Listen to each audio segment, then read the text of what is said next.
Si vous voulez diriger mon point de vue, alors je vais me taire et partir. Parce que écoute bien. Laissez-le finir. Voilà. Non, on est en train de parler des choses sérieuses sur ce panel-là. Il ne va pas venir commencer à emmerder les gens. Vous parlez en langue, vous parlez. S'il n'a pas envie de débattre, qu'il dégage. On entend de... Il pense que ceux qui sont ici, là, c'est des cons, c'est des idiots qui sont sur le panel ici. Laissez-le finir, on va le prendre. On va le prendre. Mais il va rien dire de vous. Il parlait de la langue.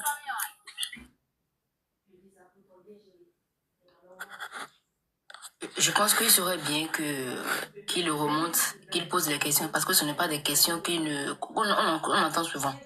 Je prends la question du point de vue où il y a des personnes qui se posent également la question et qui ne comprennent pas l'enjeu de tout ce qui se passe.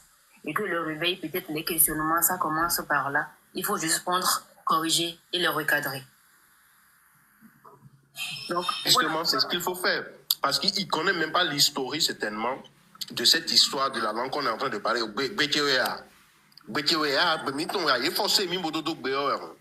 Donc, je vais répondre par quoi? On entend souvent que les gens disent panafricanisme, ils disent panafricanisme, ils sont en Europe, ils sont en Occident, ils sont aux États-Unis, c'est eux qui proclament panafricanisme, ils parlent le français. Africain. Est-ce que le blanc a parlé le dioula avant de ramener vos siens en esclavage chez eux? Est-ce que le général Lecointre a parlé Idacha?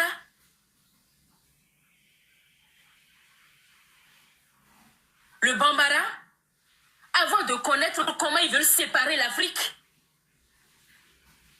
Est-ce que Didier Lecasse connaît où se situe Bobo Dioulasso et Yaoundé avant de prétendre qu'il faut reprendre la guerre contre l'Afrique autrement? Vous étiez sur votre contrée. Les autres, ils ont pris leur bateau jusqu'à venir ramener vos siens chez eux, leur forcer à les maintenir au travail forcé. Est-ce qu'ils connaissaient même votre quotidien, vos traditions? Est-ce qu'ils se sont foutus de savoir ce que vous êtes? Avant de le faire, vous demandez aux Noirs de ne pas se proclamer.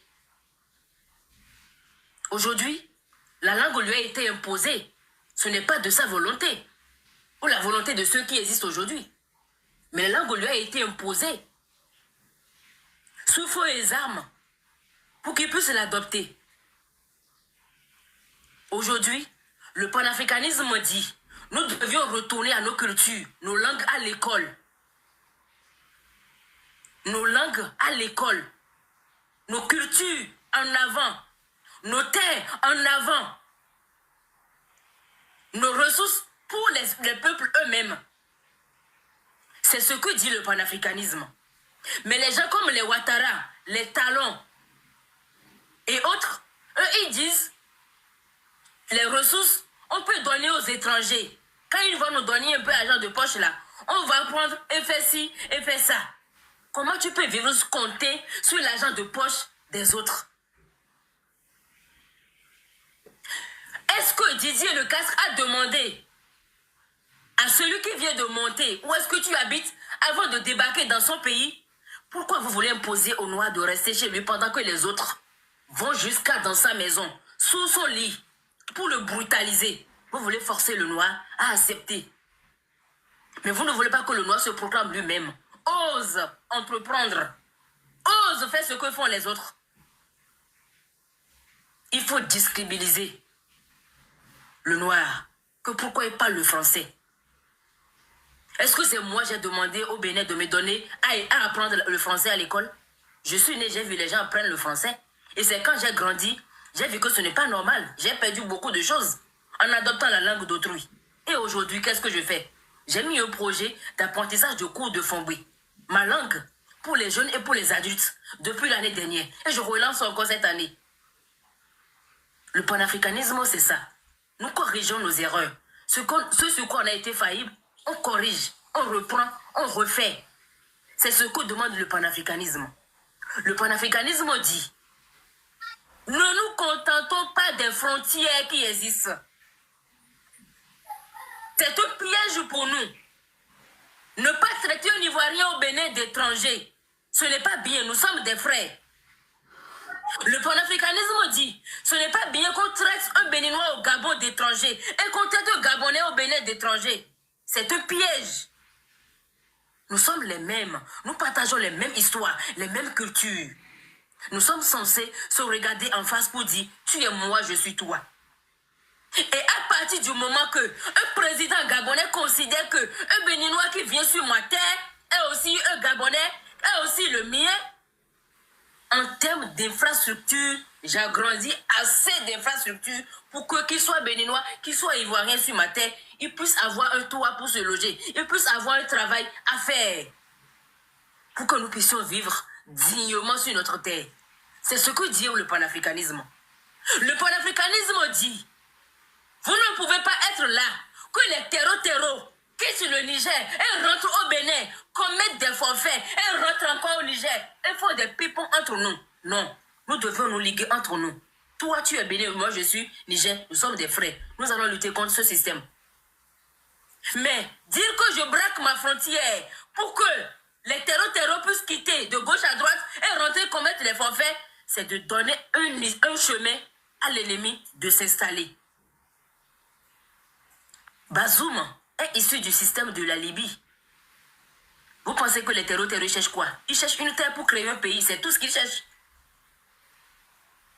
Les terreaux, ils cherchent une terre pour créer un pays où ils auront leur président. Et c'est qui instaure le système occidental? Parce que partout vous voyez les guerres surgir là, c'est là où il y a les ressources. Et à partir du moment qu'ils acceptent de créer une terre, créer un peuple, créer un président, ça veut dire qu'ils vont léguer les ressources du sous-sol directement aux Occidentaux. Regardez le Maghreb aujourd'hui. C'est comme ça que la guerre a commencé. Quand ils vont faire des fouilles en Égypte, ils vont faire les expositions dans leur pays. Ils vont payer les entrées. Est-ce que tu perçois quelque chose africain? Tu ne perçois pas. Parce qu'au sommet, on ne traite pas l'ennemi étranger qui prend position chez toi et à partir de lui, je peux faire ce que je veux. Mais c'est ce qui s'est passé dans le Maghreb, où le Maghreb est blanchi aujourd'hui. La Mauritanie aussi est en cours, où on impose le haut citoyen mauritanien d'apprendre l'arabe avant de faire partie du gouvernement. Et quand tu vois même l'armée militaire, vous-même il faut regarder. Quand tu vois le gouvernement, vous-même il faut regarder. Pendant ce temps, ils sont en train de se jeter à l'eau. L'autre était passé tout à l'heure, il parlait de Yamsi, Vani, Kamiseba. Est-ce que eux, ils prennent vraiment pour le social? Mais vous êtes des bébés adultes, je vous le dis et je répète. Vous avez besoin qu'on vous donne un téton, on vous donne un sein jusqu'à vos 70 ans. Moi, je n'ai pas ce sein-là pour vous donner. Madame Gauthier. J'ai plus de lait maternelle pour vous donner.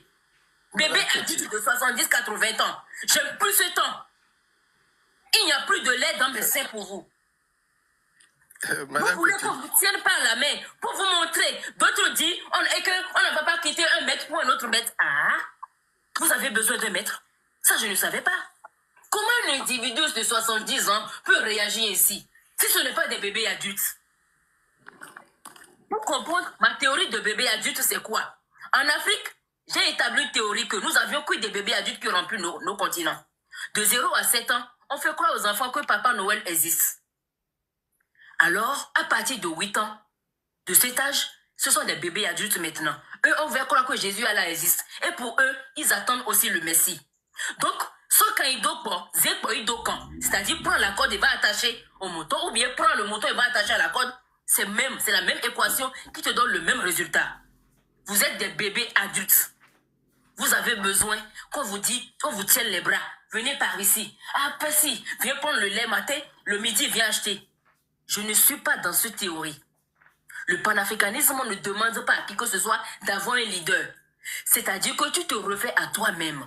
Par rapport à ton vécu, tu regardes ton environnement, ce qu'on t'éduque à l'école, ce que tu reçois comme enseignement à l'église et dans la vie. Maintenant, tu compares par rapport à ton expérience. Ou bien quand tu commences par faire un pas, va voyager, va aller au Togo, tu dis mais on est dans la même situation, qu'est-ce qui se passe et pourquoi du commun? Et tu vas chercher. Et à partir du moment, un pré-réveil s'allume en toi. Et peut-être quand tu vas commencer, tu vas dire bon, ça n'a rien à voir avec la religion. Et quand le réveil poursuit, tu te dis ah, le défaut, c'est à partir de la religion. D'où nous avons un berceau de bébés adultes en Afrique. Ils ne cherchent qu'à avoir un maître, quelqu'un qui va les dire, prenez par ici, viens faire ça, non, dis ci, non, dis ça. Et pire, quand ils n'ont rien à manger, alors là, le tout est joué. Tu peux les marginaliser de 0 jusqu'à 125 ans.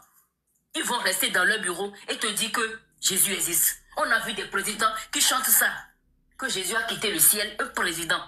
Quand tu fais ça, qu'est-ce que tu peux attendre d'un gouvernement, quelqu'un qui dirige un gouvernement qui attend que Jésus existe?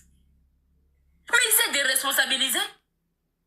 Il s'est complètement déresponsabilisé. Vous pouvez mourir, vous pouvez tomber malade, Jésus va faire. Mais c'est dans cet enjeu qu'on est aujourd'hui en Afrique. C'est dans ça qu'on est en Afrique aujourd'hui. Au Bénin, par exemple, il y a une jeune fille qui est en train de crier sur les toiles. Insuffisance rénale, à peine 25 ans.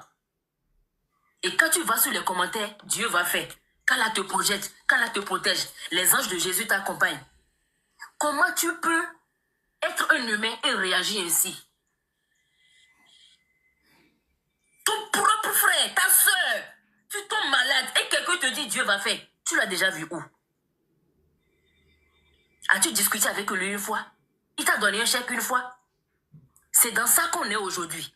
Bébés adultes, ils ne réfléchissent pas pour le devant, à gauche, à droite, ni derrière. Ils sont là tout peinards. Et ça cautionne la fabrication des terreaux en puissance parce qu'on a assez de bébés adultes. Et les bébés adultes n'est que des bébés également.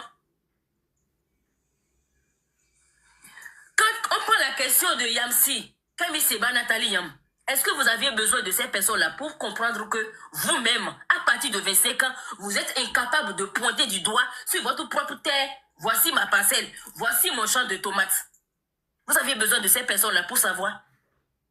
Vous avez besoin de ces personnes pour savoir que on est en train de parler la langue d'autrui. On compose à 0,0,5 de moins les amis, tu tombes. Et tu échoues sur une année. Tu rates un point en anglais, tu échoues. Tu m'as vu, je suis anglaise. Tu m'as vu, je suis française. Tu m'as vu blanchie. Tu m'as vu chinoise. Tu m'as vu états-unienne. Mais pourtant, on te fait échouer sur une épreuve, tu as moins 0,01 à l'examen. Et tu rates une année. Vous savez ce qu'on appelle une année? 12 mois. 12 mois dans la vie d'une personne. C'est beaucoup. C'est beaucoup. Et on vous fait échouer sur les doctrines d'autrui. Et à quand vos doctrines? À quand vos doctrines? J'étais sur le même panel la dernière fois, sur le panel de Papa officiel. Les jeunes béninois me disaient que la religion les a apporté civilisation. Que l'église, le christianisme les a apporté la civilisation. Ils étaient incapables de définir ce qu'on appelle civilisation. Ils étaient incapables de savoir que le vaudou fait partie d'une grande civilisation. Ils étaient incapables de comprendre que dans le vaudou, on a le Dieu transformateur, l'industrialisation, le fer, le feu. Ce à partir du quoi tout existe aujourd'hui. Ils sont incapables de comprendre pourquoi il y a un voyage, l'auto-exil qu'on nous a appris. Tu es là, mais ta tête est à l'Occident. Tu es là, mais tu ne veux pas manger comme les autochtones. Tu es là, mais tu ne veux pas chanter comme les autochtones. Tu es là, mais tu ne veux pas t'habiller comme les autochtones. Tu es là, mais tu ne veux pas manger, t'éduquer comme les autochtones. La preuve, nos familles sont divisées. Nos grands-parents sont devenus des produits avariables. À partir de 45-50 ans, ton père est avarié. Il est sorcier. À partir de 60 ans, n'en parlons plus. Mon fils ne va plus là-bas, c'est un sorcier. Ils sont devenus des boîtes de sardines avariables. À partir de leur âge, de leurs 20 ans jusqu'à leurs 25-35 ans, ou du moins qu'ils peuvent aller s'échiner pour te donner à manger, ils sont encore tes parents. Mais 40 ans, il faut commencer par douter de ton papa, de ta mère, il est sorcier. Voyons ce qu'on nous a amené dans nos pays. Et voici comment nous nous comportons. La preuve, tout métier nous échappe. On n'a plus aucun culte au quoi nous nous échinons, ou bien au quoi nous nous dévouons. Ce qui va donner naissance aujourd'hui à des bandits clébés sur les réseaux sociaux. Qui n'aboient parce qu'ils ont reçu un salaire. qui partagent parce qu'ils ont reçu un commandement. Mais eux-mêmes, leur cerveau est endormi au cimetière, à la morgue, glacé. Ils ne pensent pas à leur kiki qui est dans leur entrejambe. Ils ne pensent pas qu'un jour le kiki va se lever et ils vont encore enceinter et reproduire un autre bandit clébé, vidé de leur tête. Parce qu'on ne produit que ce qu'on l'on est. On n'a pas besoin de Yamsi ou KS ou Kamiseba ou Nathalie pour comprendre que nous-mêmes là, on a un défaillant dans notre propre vie.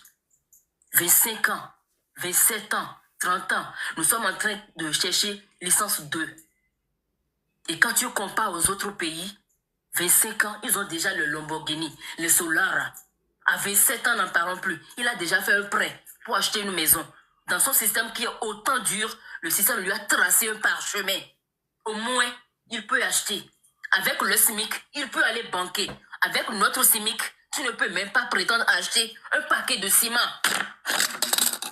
Tu ne peux pas acheter un paquet de ciment dans ton propre pays. Mais les autres, ils peuvent acheter un paquet de ciment avec le SMIC. Et pourtant, ceux qui produisent le ciment chez toi, quittent eux. Nocibé, Nantes, Bretagne, une entreprise étrangère. Lafarge, entreprise étrangère. Eux, ils creusent le ciment chez toi, mais tu es incapable de te dire que avec 52 000 francs de mon salaire, je peux acheter une terre. Tu ne peux pas construire un toit pour toi. Tu ne peux pas prétendre à acheter un terrain. Le résultat, c'est quoi? Tu vas rester dans ton pays, rester à côté des autres. Mais vous voyez, les étrangers, ils ont tout la carte verte. Ils s'installent.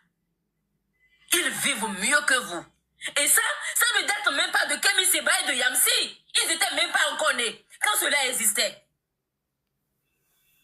Les étrangers, ils vivent mieux chez vous. Mais vous vivez juste à côté. L'occidentalisation. Vous ne pouvez pas chercher à savoir pourquoi j'ai manque d'argent aujourd'hui alors que j'ai une terre vide chez moi, mais je ne peux pas aller cultiver. Le tout ne suffit pas de venir acheter un forfait de 100 francs de chez MTN et monter sur les réseaux sociaux et monter sur des panels parce que le meilleur panel, je vais monter pour aller raconter mon caca dans mon cerveau.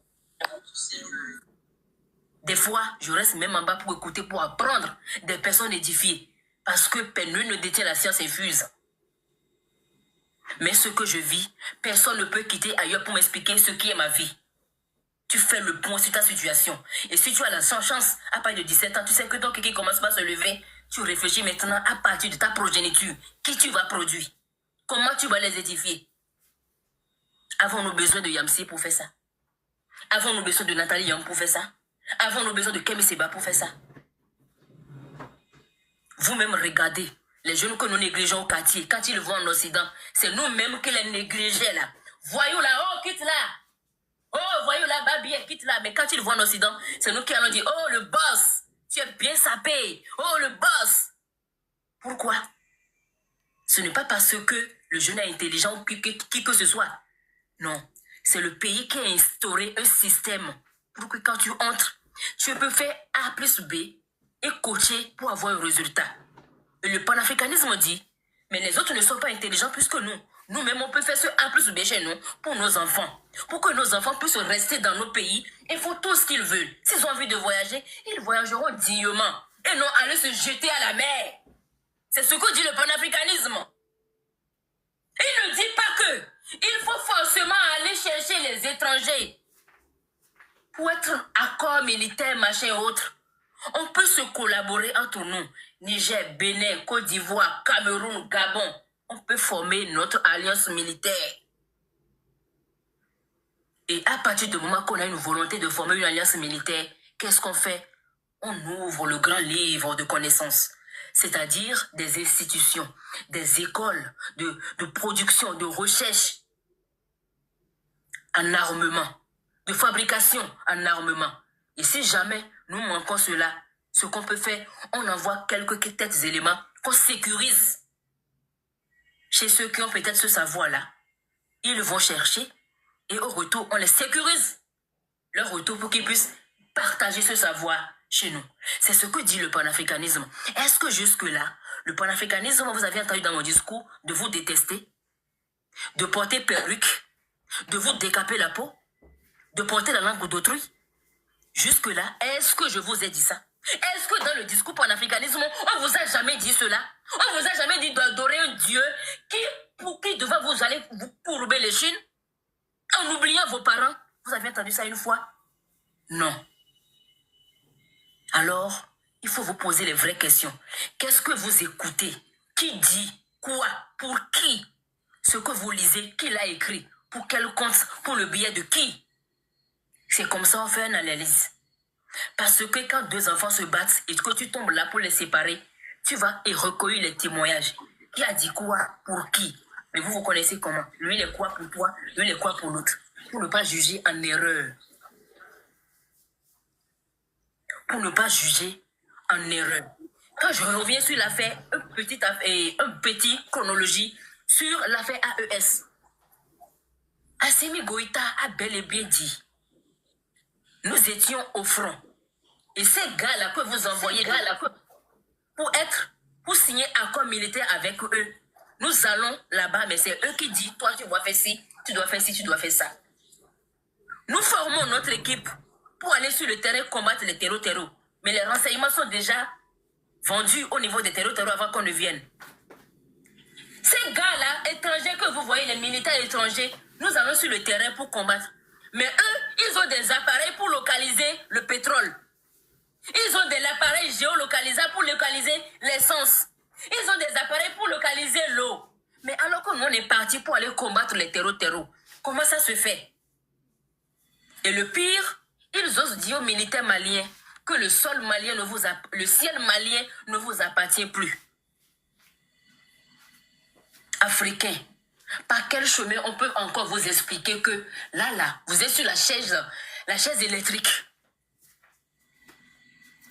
Par quel chemin encore on peut vous expliquer ça? Voici ce que eux-mêmes ils disent. Voici ce que nos soldats ont vécu avec eux. Et Bazoum l'a dit que les terreaux sont bien aguerris. L'âme là, ça quitte où? Qui fabrique? Aux États-Unis, si vous ne le savez pas. Si tu prends une âme et tu tisses une personne, on sait où est-ce que ça a été fabriqué. Ils viennent, font les analyses, ils vont chercher. Quelle industrie l'a fabriqué?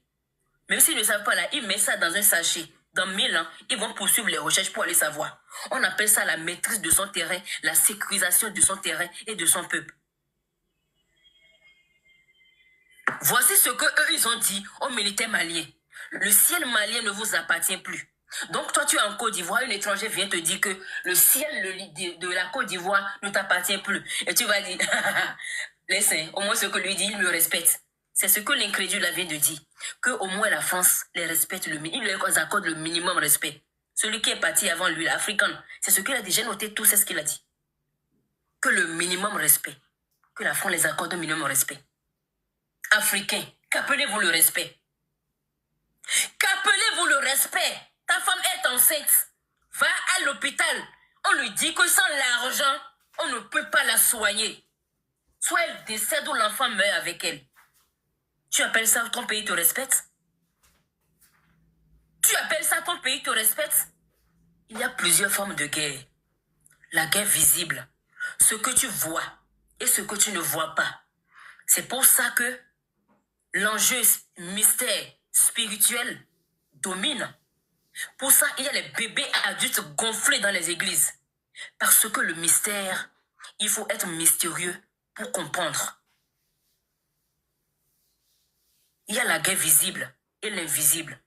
La guerre visible, c'est ce qui s'est passé tout à l'heure au Niger. Il y a des tirs par-ci, il a dit par-là. Mais l'invisible, c'est quoi?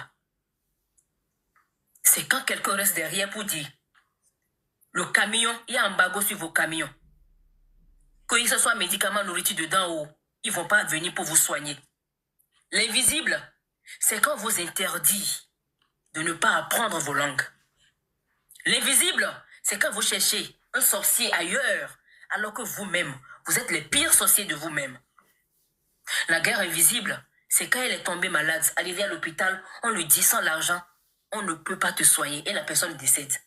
C'est une guerre invisible. Parce que la pauvreté, le manque de connaissances, c'est ça l'invisible.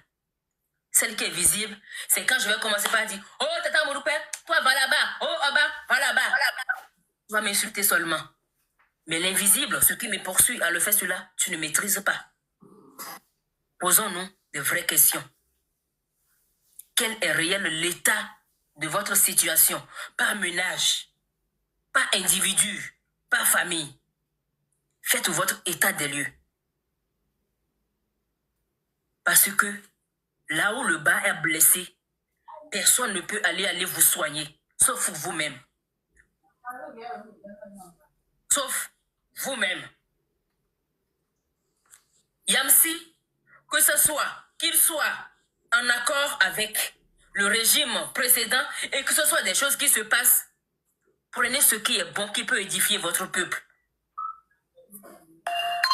Prenez ce qui est bon en lui, qui peut édifier votre peuple. Et le reste, sanctionnez ou bien jugez comme bon vous semble.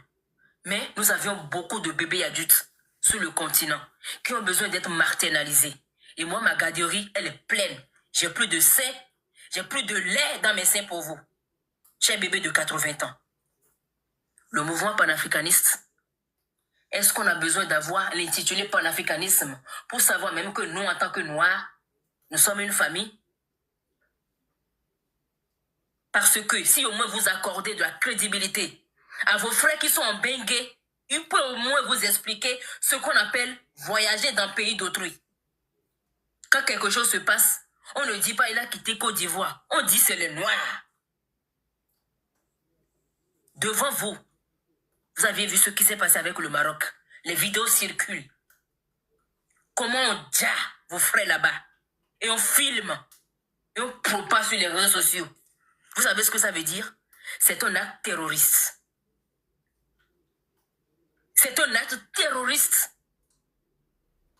Qu'on tue les Noirs comme ça. Et qu'aucun président ne parle. C'est un acte terroriste. Et s'ils étaient panafricanistes, nos présidents, c'est là ils allaient taper du doigt. Pour dire plus jamais ça.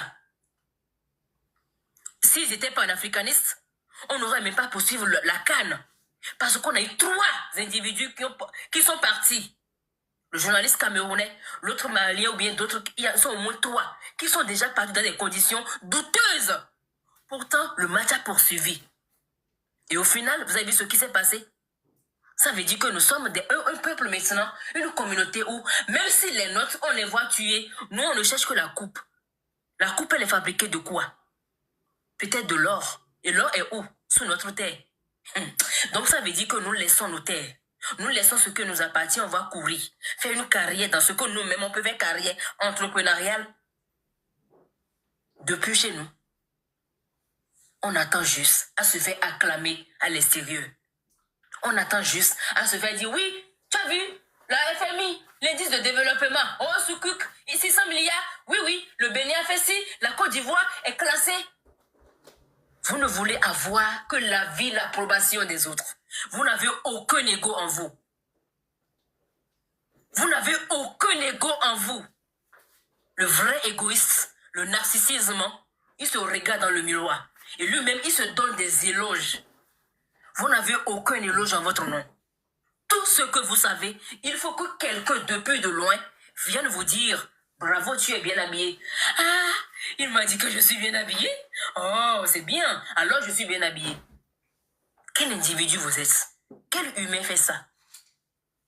Aucune indignation. Comment vous pouvez être là, au Bénin et au Niger? On tue les Nigériens sans que personne ne bronche. Comment vous pouvez être là, en Côte d'Ivoire, on tue les Maliens et aucun régime ne parle? Pourquoi on peut se taire comme ça? L'Union européenne va essayer. Faites quelque chose de cet ordre-là. Demain, convoque même une assemblée. Conseil de sécurité. En même temps. Parce que il faut être prévisible. Il faut sentir le mal, même quand c'est loin. Il faut même arriver à imaginer le mal dans tous ses sens. C'est ça vaincre. C'est ça le développement. Le développement est humain. La maîtrise de soi, de son environnement, de son peuple. Le vrai développement commence par là. La maîtrise de son environnement. Nous sommes là en train de pleurer pour les maladies du Moyen-Âge. Les autres, ils ont déjà canonisé ce type de maladies, les traiter, même les réinventer. Et vous appelez ça comment? Vous avez besoin de Yamsi, Kemisiba, Nathalie Yam pour savoir? Avez-vous besoin de ça? Le syndrome de Jésus, le syndrome de Messie. Un peuple qui attend un Messie est un peuple soumis, pacifié, à redresser. Vous êtes un peuple soumis, à redresser. Et les quelques-uns qui sont éveillés, qui parlent, il faut que vous les il faut que vous mettez de malédicence sur eux. Il faut que vous les dénigrez. Il faut que vous les dénigrez. Pour être dans votre peau. Parce que vous ne réfléchissez pas du tout. Non seulement à vous, non seulement à vos parents, pas de réflexion sur votre famille, pas de réflexion sur votre communauté, votre pays. Quand quelqu'un commence par vous priver de l'emploi, vous n'avez pas de l'emploi. Dans vos systèmes scolaires, vous êtes incapable de sortir de là et de nous fabriquer le feu, de nous fabriquer ou bien de nous donner les composants de l'eau. C'est sur ce panel, un Africain éveillé est venu dire, j'ai fait la science, mais je suis incapable d'entendre une moto grogner autrement pour dire, bah tiens, c'est quelle partie de la moto qui a un problème. Mais le mécanicien qui n'a pas été longtemps à l'école, il peut me dire, ah, voici ce qui est dans ta moto et qui ne fonctionne pas. Quand quelqu'un vous amène dans ce système, vous savez ce que ça veut dire? Vous allez vivre bréduillement.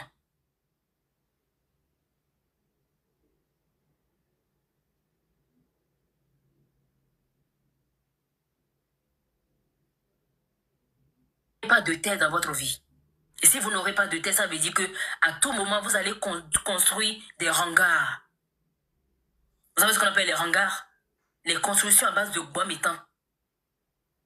Les constructions à base des feuilles de paillage.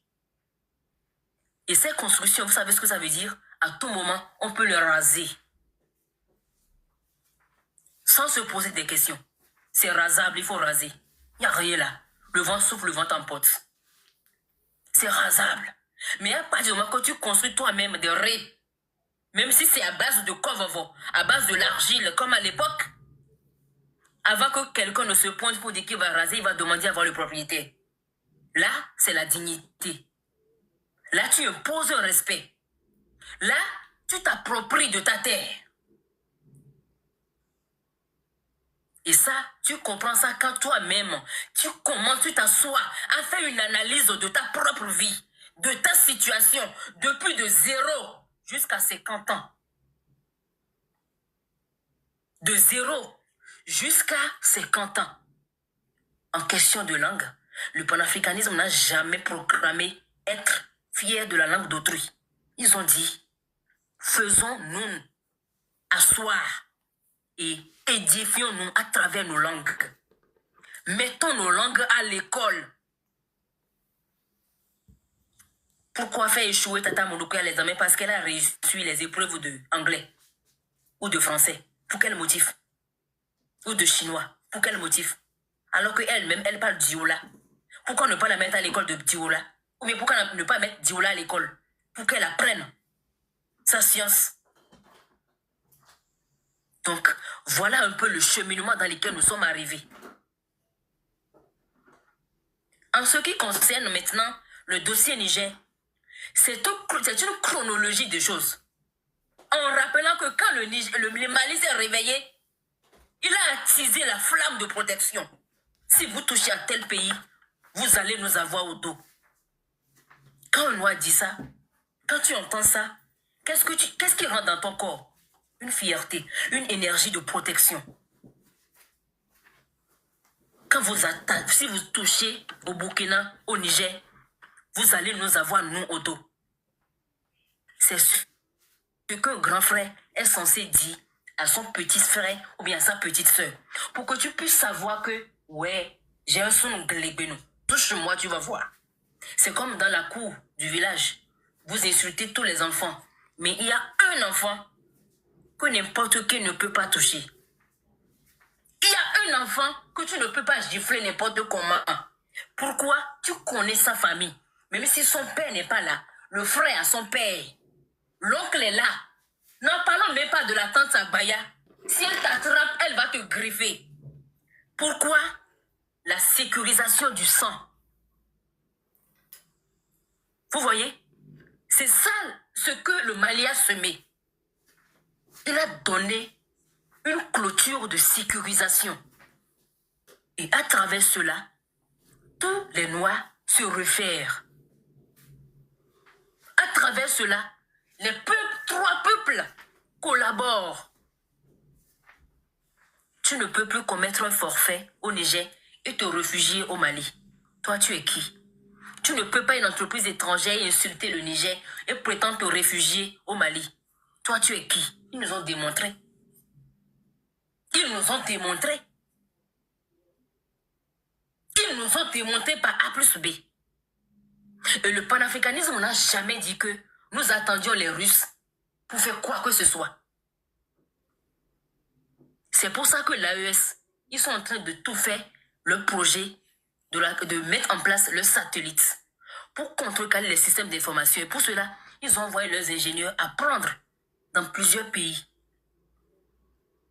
pour créer leur centrale et également leur armée. Ils n'ont pas besoin de Russes. Et je vous décommande d'avoir cette idée de dire que quelqu'un proclame pour la Russie, quelqu'un proclame pour la Russie. Personne n'a dit cela.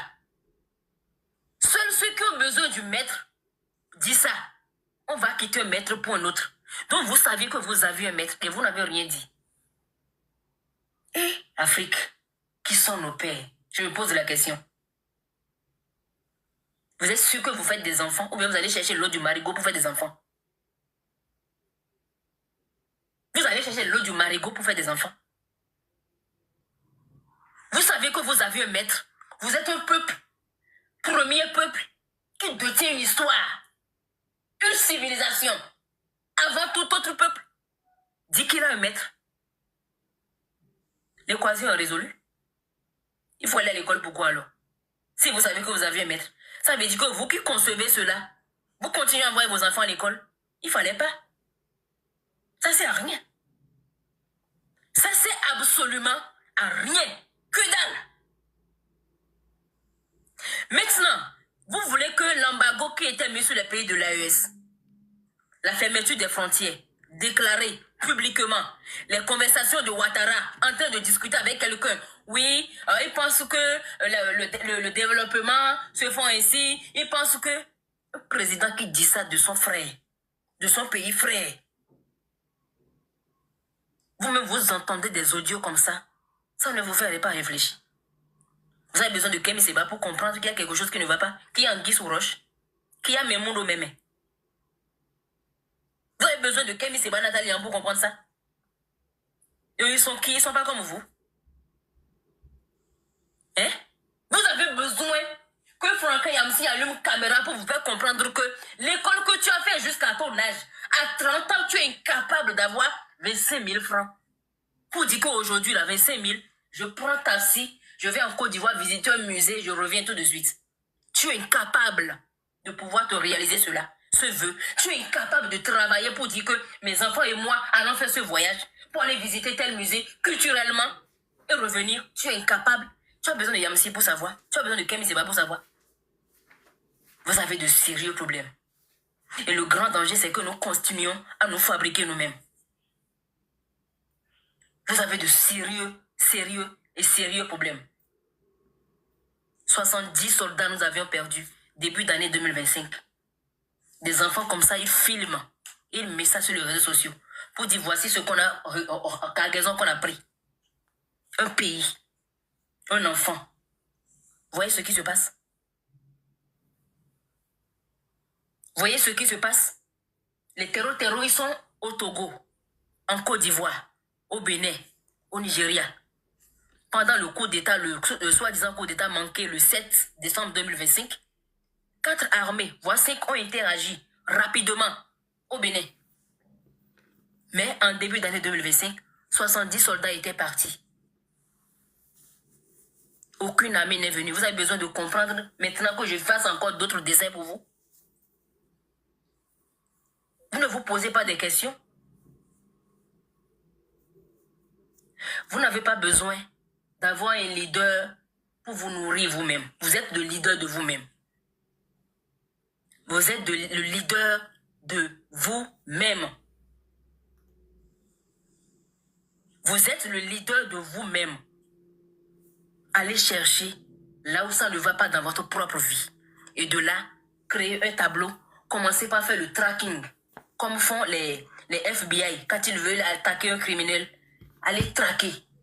Pourquoi ça, si ça ne va pas? Pourquoi à 7 ans, je n'ai pas fait ci? Pourquoi à tel âge, on me dit que tu n'allais pas aller voir tel grand-père? Mais qu'est-ce qui se passait dans l'église qu'attendait de moi? Quand quelqu'un tombe malade, pourquoi le malade ne va pas voir le pasteur et c'est encore le citoyen qu'on voit chercher de l'argent? Pourquoi le grand-père connaissait telle plante, tel climat? Il se nourrait lui-même, il se nourrissait, autosuffisance alimentaire, il peut se le procurer. Mais moi, j'ai été à l'école 30 ans, je suis incapable de me nourrir moi-même. Commencez à se poser des questions. Sinon, vous ne pouvez pas, et négocier en nommé. Vous ne pouvez pas comprendre ce que disent les autres dans leur discours. Allez à vous envoyer à les lire, c'est encore la totale. C'est la cata. Vous n'allez rien comprendre là-bas. Mais si vous commencez par faire l'étude de votre propre vie, vous allez comprendre. Je vous ai dit que quand ça m'a commencé, j'ai dit, la lutte panafricaniste, la religion n'a rien à voir avec. Mais quand j'ai poussé des réflexions, de la curiosité, le bas qui blesse, c'est à partir de la religion. C'est elle qui nous fabrique des bébés adultes, qui se marginalisent. Oh, Koti, donne-moi le lait. Oh, Koti, je vais téter. Oh, Koti, je vais faire ci. Il n'y a plus de lait pour les bébés adultes. Il n'y a plus de lait.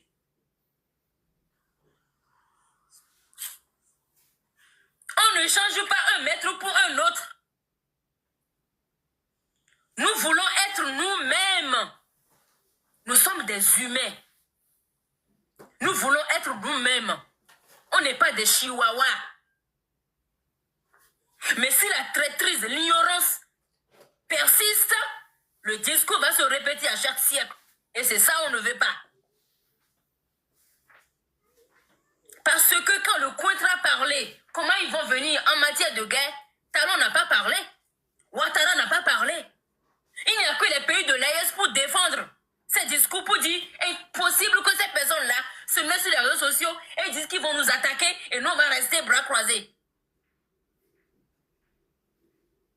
Vous voulez qu'on fasse quel dessin? Même les enfants de la maternelle, ils comprennent ça. Je vous mets dans quelle catégorie, vous? Je vous laisse la parole.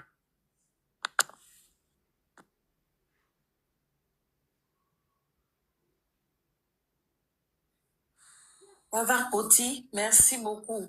On n'est pas là pour applaudir. Au revoir.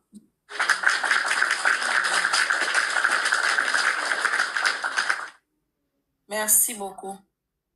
Et je crois que c'est, comment on appelle, sauvegarde, doyen sauvegarde.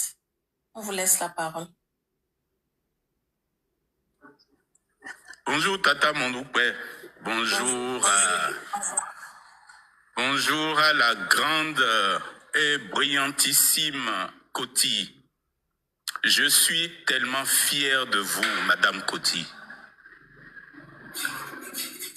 Vous pourriez parler toute la journée. Bonjour doyen. Bonjour doyen. Bonjour, bonjour. Elle a changé de nom, elle s'appelle Azévodou. Elle a dit qu'elle ne s'appelle plus Koti. C'est Azévodou. Naé Azévodou, du respect pour les dames. Nos pays n'auraient jamais été ce qu'ils sont aujourd'hui si on avait eu 1 millier de Azévodou comme ça pour les gouverner.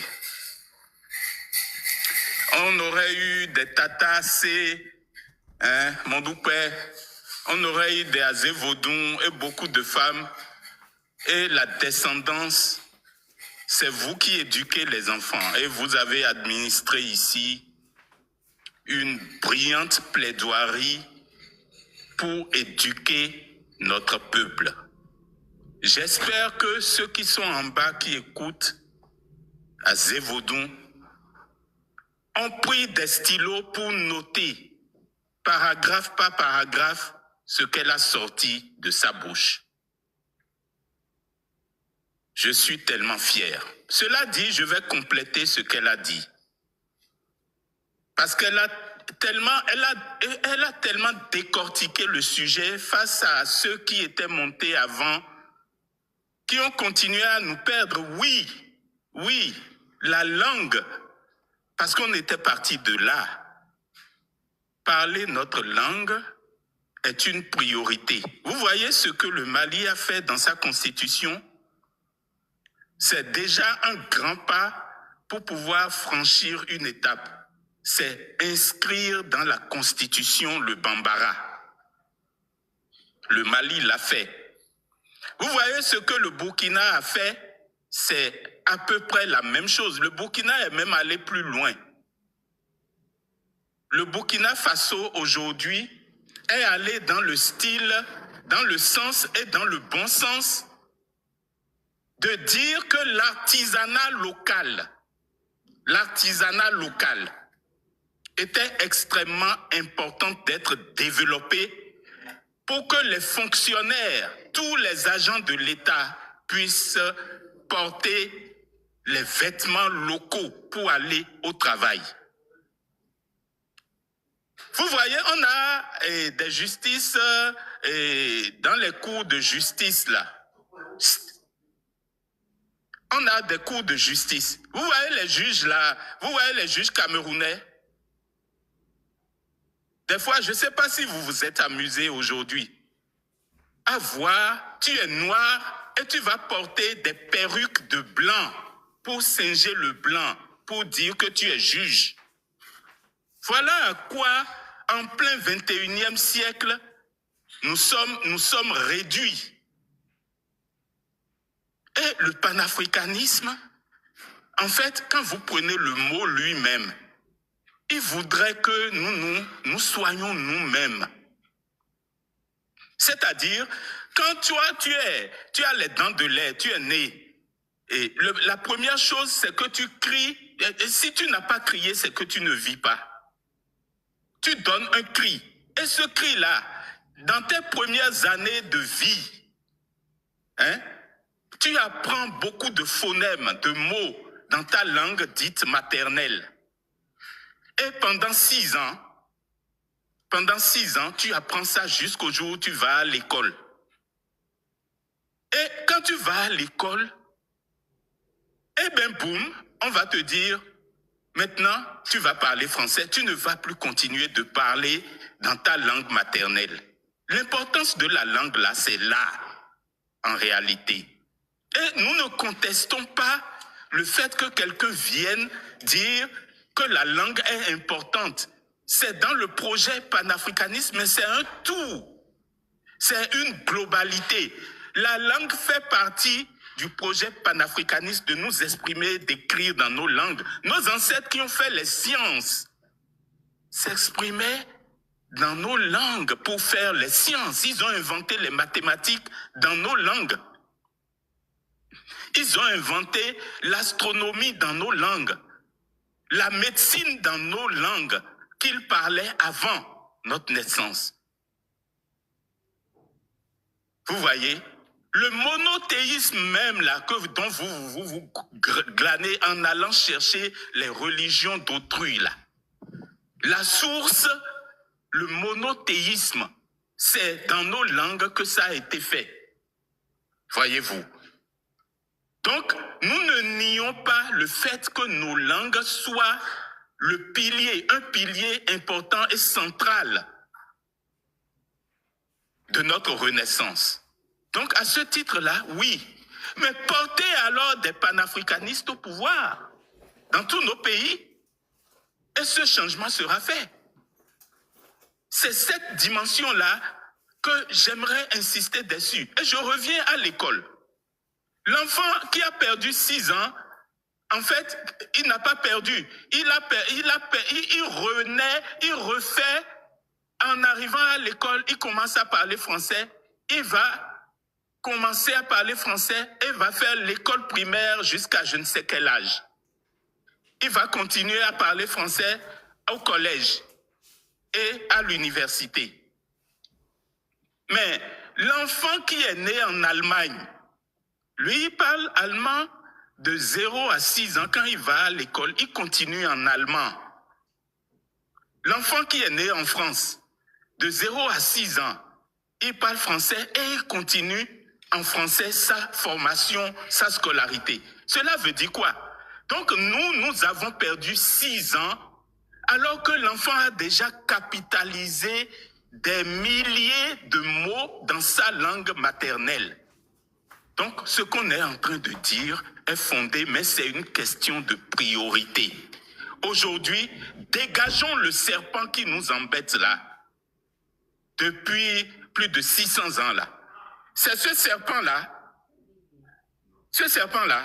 c'est lui qui a mis en place ce qu'on appelle le code noir. Et le code noir est toujours en vigueur. Et quand vous prenez ce livre-là qui s'appelle le code noir, le discours ne varie pas beaucoup, hein. Aujourd'hui encore, le code noir est en vigueur dans les relations que nous entretenons avec l'Occident, notamment la France. Dans le code noir, qu'est-ce qui est dit? La première page, Louis, par la grâce de Dieu, roi de France et Navarre, à tous, présents et à venir, salut. Comme nous devons également nos soins à tous les peuples que la divine providence a mis sous notre obéissance. Que la divine providence a mis sous notre obéissance. Voyez-vous? Donc, ils se fondent sur Dieu pour dire que Dieu vous a mis sous leur obéissance, sous leurs pieds, sous leurs ordres. Et vous alors, vous n'avez pas Dieu. Vous étiez les premiers à avoir parlé de Dieu sur cette terre.